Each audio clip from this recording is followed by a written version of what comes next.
Hi, this is Steve from Roofer911. I'm at a home in Manassas, Virginia, and the homeowner has a leak on the bump out window, and he's had this leak for many years, and he's hired other contractors to stop the leak.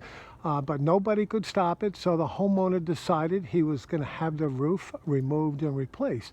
After the roof was changed, he still had the leak.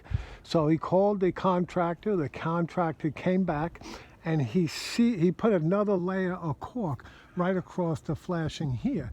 But whenever there was a heavy downpour or driving rain, the leak continued to come back. Now, when I was inside the home, I did an infrared scan, and I noticed water leaking from this from the window, and he has hairline fractures to the inside corners.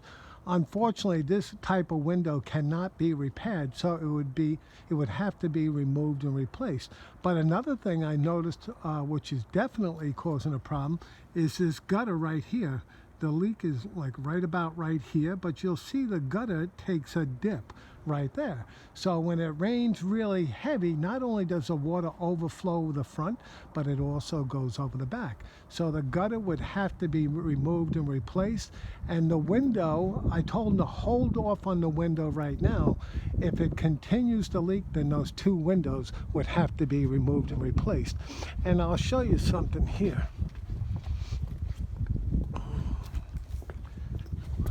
I don't know if you're going to be able to see it, but this is right where the leak is inside the home. Look underneath the gutter, the fascia board. Do you see the black streaks right there? I don't know if you're going to be able to see it, but that's from the water going over the back of the gutter and then leaking inside the home. Again, this is Steve from Roofer911. We specialize in gutter and downspout replacement, roof repair, and roof replacement. I can be reached at 703-475-2446, and our estimates are free. Thank you.